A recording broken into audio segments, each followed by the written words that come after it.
Mic check. 1, 2. All right, so this is a Gucci Mane interview from The Breakfast Club. Okay. You know, you can't use they shit, but Right. I found it very interesting. Yes, indeed. We got Gucci Mane and his y'all wife for Keisha having me. KR. Hi guys. Welcome. Hey. How y'all feeling? Y'all look amazing. Thank you.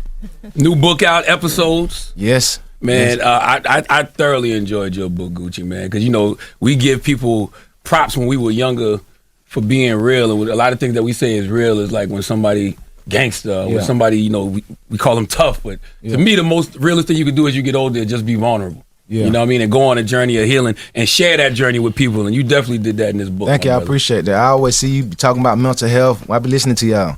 And you always championing mental health. You know what I'm saying? So that's I said, make sure y'all get that book to Charlamagne before I come up there. Absolutely. Because I knew you was going to read it. Absolutely. Yeah, so what got you to the point where you said this is the time to share the story? Because most people will say, like, you know, I don't want to share that story. It might be embarrassing. It might make me look this way, but you were open and completely open about it. What got you to that point where it's like, this is the time? I think I had an episode in like 2019 or 2020. COVID. Around COVID. And that was just like after that, I was like, man, I got to really just hold myself accountable and take care of my health. I don't never want to have an episode again. I'm like, I'm going to see a therapist. If I had to take medicine, I kind of like threw the towel in, like, you know, what I need to do to get better. I just didn't never want to have that happen again. And then my wife was pregnant with my little boy, and I'm like, I don't want to raise a family, and then my mental health gone. What if I have an episode I can't come back from? You know what I'm saying? So I just like starting to do the work and like start seeking the help. And Keisha, I'm glad you here because we always have conversations about the people who have to deal with the individuals with the mental health issues. It feels like nobody ever speaks to y'all. It's tough. What made you not run? Because you could have ran. You could have been like, I'm out. Nah, this ain't for me. But you stood 10 toes down and said, I'm going. I experienced him going through episodes before we were married, and I was like, man, somebody got to help this guy. It was really, really bad. It's really sad because you're seeing someone you don't know. They're saying things to you that are disrespectful, so mean, and you have to just like, but I'm not talking to Gucci. Who is this person? Right. So I felt like if I left, he wouldn't have been the same. He needed someone to help him. And then when we were supposed to get married, someone said, it's crazy Gucci is addressing this now because, you know, people always looked at Gucci like a goon. Right. Like, oh, he just so real. And all it was undiagnosed mental health issues. And I think that's common. That's common. A lot of motherfuckers that you think who can rap. Not only who can rap in the street, in our community. You see that all the time where you like, yo, is he crazy? He crazy. But like, no, he's actually crazy. Like, so how many other rappers or entertainers are like that though? Who's not speaking I think it's upon a it? fairly common thing with creative people, mental health issues. It's sort of like, you know, I'm not going to say it goes hand in hand, but it's somewhat common. But even for, you know, the regular person walking down the street, it's definitely something that can go undiagnosed and looked over. You know, and unfortunately, we live in a culture that celebrates some of the crap he did. You know what I mean? Things that he can look at now and be like, oh, I was tripping. Right. you know you're going to have to deal with this through your marriage, right? And I'm like, I'm cool with it. I'm going to fix him, you know. How heavy was that for you, though? Because the fixing isn't like an overnight thing. No. I saw Gucci, you did Big Facts, and you were talking about how one time you said to him, I should record this so that you can see, because he wouldn't even remember some of the things he was doing, but it would like, you'd be like, oh my God, like what's happening right now? Yeah. How heavy was it in the process of trying to help him get better? There was one point I had to just go on my knees and pray because it's like, he's like, I don't like you. I mean, the things he would say are really, really bad. And I just have to like take a deep breath. Like I said, I'm not talking to you right now. You want to sit? I don't know about that, but she got a young glacier on her finger. Oh, yeah. You see the size of that rock on her junk? Oh, they in love. She love the shit out some Gucci. She better. She the one that didn't steal his money when he went down. Right. I remember I heard the sister was holding him down. And as being his wife, respect. Yeah, and grew it. You could tell through this interview, I watched it earlier, you could tell she love him. Good. That's beautiful. This is the stuff people talk about that they want. Right. And he found a trooper. No doubt. Be crazy alone. I'm not gonna allow you to be crazy alone. Yeah. So like I have to like set a plan up. Like at one point I called his attorney, I called some bodyguards, and I just planned a whole kidnap, and we kidnapped him and took him to the hospital because we could not get him to the hospital. And he was trying to fight them and everything, but it was 6 of them. He couldn't handle it. And we threw him in the car. He would try to jump out the car. So we put him in the center of the car, you know? And that was like his last episode. We had a family member go through something like that. I ain't gonna mention no names, but we had a family member go through on our side. On our side, yes, sir. Well, we had to put them in the car and physically take them to the hospital because they needed it, and that intervention was deeply needed. It was needed. That's crazy. You know, it's very easy for me to dismiss mental health if you're not, because I don't necessarily struggle with it. Maybe I do. I don't know. We ain't get you some help, son. Maybe I do, and maybe my coping mechanism is to pretend, you know, certain things don't exist. You know what I mean? But or you cope with it with your humor. With my humor, you know, tears of a clown or whatever. You know, you understand what I'm saying? But to deal with someone, listen, apparently Gucci's dealing with actual schizophrenia, hearing voices, like he's out of it altogether, period. And everything in hip hop right now is so damn near schizophrenic. Everybody was like, "Yeah, go!" Come to find out, he got mental health issues. Right? He like, no, I'm messed up. Right. I got 3-4 different personalities inside of me trying to come out at one time. And since the world is like that, it's like, yeah, it's accepted. Yeah, I'm screaming out for help. Just like, look at Thug. What was it like last week when he was part of one of the things that the young Thug said over the phone was Gucci done went soft. So not being a maniac, not calling Gucci a maniac, but I'm saying not going through being wild psychotic episodes is being soft in the hip hop community. You got to be crazy to do some of the things that he did. But anyway, here we go. 150, right? That's what they call it.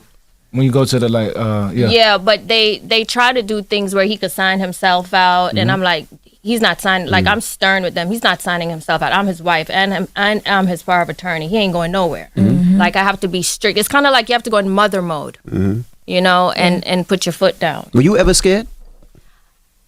I wasn't never scared he would hurt me. People were scared for me, but it's a scary moment. Yeah. Because I asked her that, was she scared? And she was like, "I'm not scared of you." I tell them all the time I'm not scared of you, so we gonna figure this out. Like I have to get gangster with him because and I'm like, all right, we gonna see. Yeah. Let's do this, you know? In the Ice Cream Fever Dreams chapter, Gucci, you said that when you need help, the only person you can rely on is yourself. Yes. Why did you feel that way in that moment? Because that's how I felt, especially with like, you really the only person you can do. Like, you got to do the work yourself. You know what I'm saying? If you want to like really get better, people can want it for you, but you still got to want it more than they do. You know what I'm saying? You got to want real talk, real spit. Absolutely. You got to do the work. You got to live with it. You know what I'm saying? So that's probably why I said that. The reason I asked is because you start the book off talking about Big Scar, and you know you and Keisha definitely helped Big Scar in that moment when he was having an episode. Yes. So, I mean, you did help somebody. Nah, I was trying my best to save Scar. I was trying my best to save Scar, and like even he was a big inspiration for the book as well.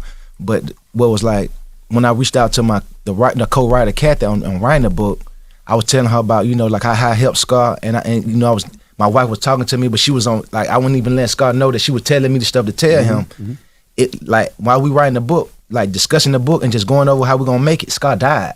So I hear her like, Scar done passed away. It went for him being the inspiration. Before I can even finish the book, he passed away. So that was just super deep, and it made me like, I gotta do this. I gotta even be more vulnerable because I'm gonna help people that I don't even know. Because I was trying to help somebody who was so close to me. You know what I'm saying? And I didn't succeed. You know, when you break down in the book that September 13th episode, right? Yeah. And you said you don't even remember a lot of the things that you said. Did you have to go back and say, you know what, let me fix some of those situations? Yes. And who did you call first to say, let me fix that? Because we were on air that morning. Yeah. And we just remember it's like, damn, Gucci just going crazy on everybody. And the sad, he was tweeting? Yeah. And the sad thing about it is for media, press, it's like, that's gold at first. Like, oh, this, that, and the other. Then when you sit back and look at it, be like, damn, like, maybe we shouldn't have went that hard and promoted because we can see. Stop trying to make me feel bad. We did what we had to do at the time. My bad, Gucci. We ain't know. Let bygones be bygones. He forgave Young Thug. Shit, forgive everybody else. Plus, he probably gets it at the same time. It's part of the game. After he come out of it. Yeah. It's part of the game. But it is sort of messed up that media is set up in such a way that it's rewarded to present terrible things to the public. Salaciousness. Yeah, it's rewarding. It's rewarding. People don't click on Gucci Mane's having a nice day. No. They want to hear about the wow. Yeah, we tried. I try all the time. And nobody cares about that. They care about somebody's falling apart. Right. He was going through episodes. So the You first question explain is, that in the book about the media's role in that. Yeah. But to answer Envy, I was super embarrassed and hurt by the things I said because like I wasn't well then, right? So then I got locked up. So a lot of those people who I was saying stuff to, they were like, they ain't never gonna mess with me no more. So even when I got out 3 years later, I still was like, I apologize to Ross, Drake, Nicki, like all them people accepted my apology. They just don't know it's like a weight off my shoulders because I had been like, because I was wrong. Like Ross hadn't did nothing but help me. You know what I'm saying? And I said something about him. Birdman did all this stuff for me. Why would I say something about him? So I felt bad. You know what I'm saying? I felt terribly bad. And it was just me. It was like, it was super heavy on me. You know what I'm saying? So I apologize to everybody. Everybody that would accept my apology. That is accountability, son. That's coming from a man who has been torn down and building himself back up. And he accountable, man. If you wrong, you wrong. Right. He know he wrong. He just standing on it. You know what I mean? You got some folks won't even stand. Like, look, man, I said it's what it is, and just leave it alone. Well, this is a brother right here actually working on healing. Respect. You know what I mean? Yes, sir. You know, you can make fun of it if you want, but he don't give a fuck. He becoming a better Gucci. And I respect that. Yes, you gotta sir. respect You that, have man. to. And all the people that think he going soft or whatever, man, maybe you need to heal. Right. You know? Apologize to everybody who would accept my call. I apologize to. You just think anybody who I was dissing, I apologize to. When you see artists doing that now, do you know exactly what they going through? Yes, I do. we be like Sunsets going through an episode.